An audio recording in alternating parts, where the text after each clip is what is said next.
You know, new parents want to give their babies the best of everything. And I should know, I just gave birth to my third son. But what you may not know is that despite how much you pay, no matter how expensive the products may be, some baby products may be putting your child at risk for chronic illnesses. So how do you raise your baby green and avoid all that? Here to talk to us about it is author of Raising Baby Green, Dr. Alan Green, who appropriately enough is going to talk to us about all of the nitty-gritty of raising baby green. Thanks for joining us. Thank you, Juju. It's great to be with you today. Well, first we're going to talk about all the ways that we can raise our baby green, but first let's stand back and talk about the philosophy. Why raise your baby green and what does that mean? Raising babies in a green way is a gentle, nourishing approach to kids and to the environment. And it makes a lot of sense when you look at what's happening to kids' health and to the health of our environment.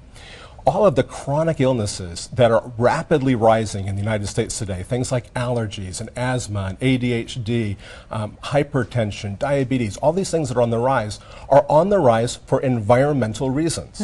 It's not our genes that have changed, it's our lifestyles, it's the things in the environment. And what I'm amazed of, having just given birth, is that you say raising a baby green begins while the baby is still in the womb. That's right. It's the time of greatest potential and also the time of greatest risk, where toxic exposures can have lasting long-term impact. But it's a wonderful potential. Because all these problems are environmental, that means the solutions are environmental too. And that's why parents need to learn about this. All right, fantastic. Let's get to some of the solutions. One of the big areas that we all know about for newborns is baby diapering. So that's absolutely right. So in the book, Raising Baby Green, there's over 300 products that are reviewed by an independent consumer reporter. And that's where a lot of these products come from. So on the diapering front, that's one of the first things people ask me about when they hear about it. It's an environmental baby book, and everybody knows about diapers that last in the landfills for 500 years.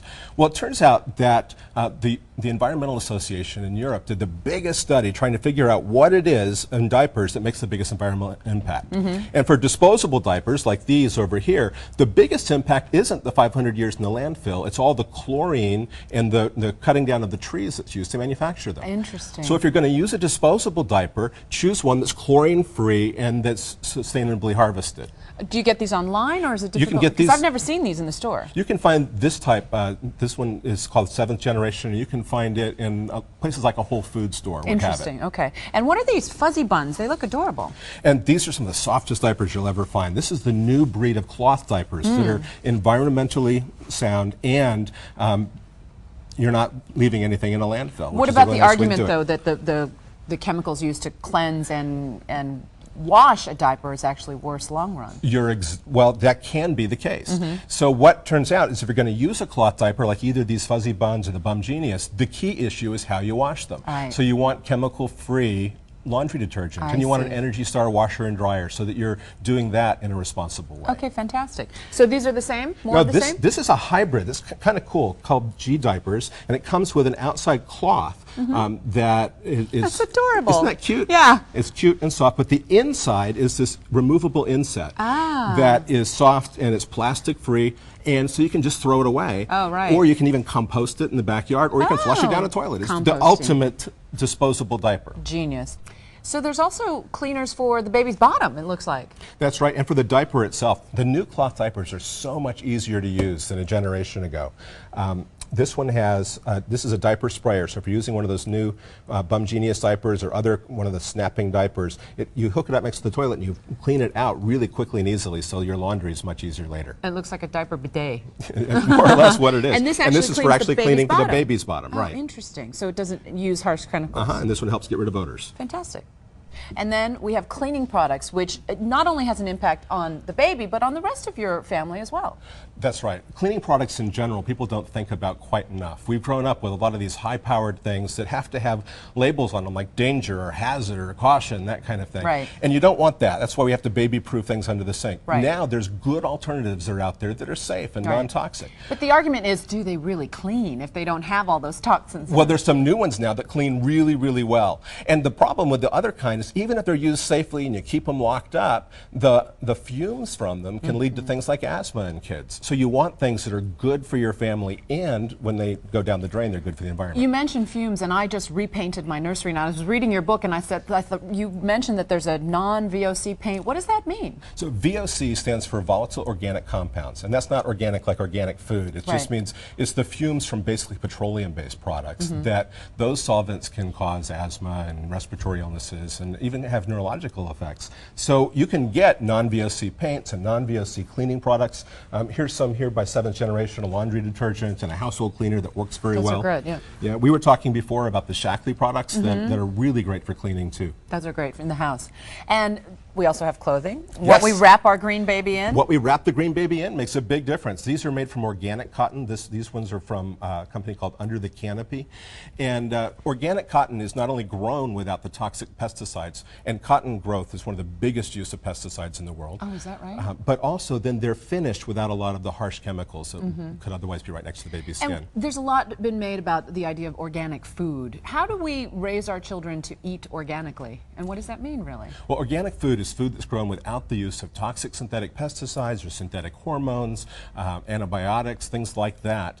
And it's now getting very widely available. And if you're going to pick one time in life to choose organic, it's from conception up until the baby's 2 or 3 years old. Right. That's where the biggest potential is. I've begun to see organic formulas out on the market as well. That's right. Organic formulas made from organic milk or made from organic soy. Organic foods, on average, when tested head-to-head, have about 30% more antioxidants in there. So you get more bang for the buck in what you're getting, plus you're missing all the bad stuff. Right. And I'm already thinking about the first solid foods that my child eats, and your book talks about how you can do that organically fairly easily instead of buying the bottles and the plastic, containers full of baby food. Right, it's a green way to go. It's delicious, nutritious. It teaches the kid to love the taste of good food. It's a great way to start. Fantastic. Now, I'm nursing, but not, we also have to supplement with bottles. What should we look for when we're looking for green bottles? Well, it's important for parents in general to get to know their plastics, because there's so much that's made for kids that's made out of plastics. And a few of them can have chemicals in them that aren't really great for kids. PVC, recycling symbol number 3, has phthalates in it often that can be bad for kids. So avoid number 3 for kids. So avoid number 3. I would avoid 3 and 6 and 7. Oy. Sorry about that. So confusing. Yeah, but bottles also come in glass, right? You can get glass bottles, or these are made with what's called BPA free or bisphenol A free. Most of the bottles right now in the U.S. have bisphenol A, and there are concerns about estrogen effects in kids from those. I see. And so when you say 3 and 6 and 7 are bad, what makes them bad for your child? So with 3, it's the phthalates that have Right. been linked to smaller penis size in boys. Okay, well, that is not That's acceptable. a reason not to do it. It's in PVC or vinyl, or recycling number 3. Recycling 7 is the one that has the BPA in it often. Interesting. Okay, well, this looks like a regular baby thermometer. Is that what that is? It's not, actually. It's a very cool device called Ear Check. You put in the ear in half a second. It can give you a sense if your baby has a real ear infection or not.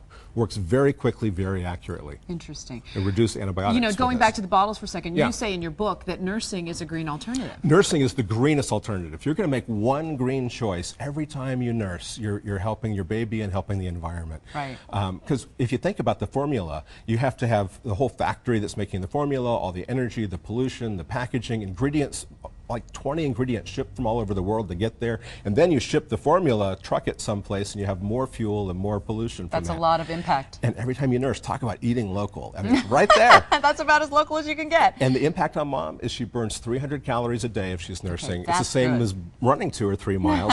And it lowers your lifetime risk of cancer, and it lowers the baby's lifetime risk of cancer, and the baby's risk of ever needing antibiotics in the first year, or surgery, or having to spend the night in the hospital. Oh, so it's all a those things great are green good, alternative. right. Good for Although, parents. as we were saying, if you nurse exclusively, then you can have trouble getting the bottle initiated. So we have to be a little bit careful about that. Now, over here, we've got what look like towels, organic cottons. So this is organic linens, and yeah, cotton is a wonderful natural fiber, but again, when you choose organic, not only are you avoiding all the synthetic pesticides, toxic pesticides and fertilizers, but also finished in a way without all the flame retardants and harsh chemicals that could be irritating to the baby. Interesting. All right, and the mattress as well? And the mattress as well. If I were going to make one big green purchase for the kid, it would be a mattress. This is an organic cotton mattress by Naturopedic.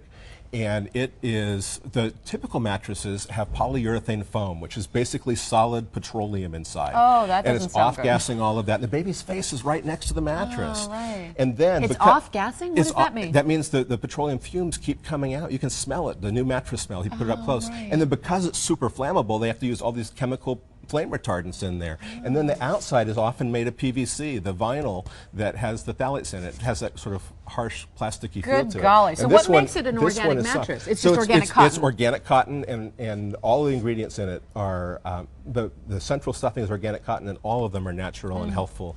So this is a really great way to go. Well, you really do need a whole book to navigate all this. Raising Baby Green is the book, and Dr. Alan Green, thank you so much. Thank you, Juju. Great Appreciate being with it. you today. Thanks so much. You're watching Good Morning America now. Stay with us. That was fantastic. You were great.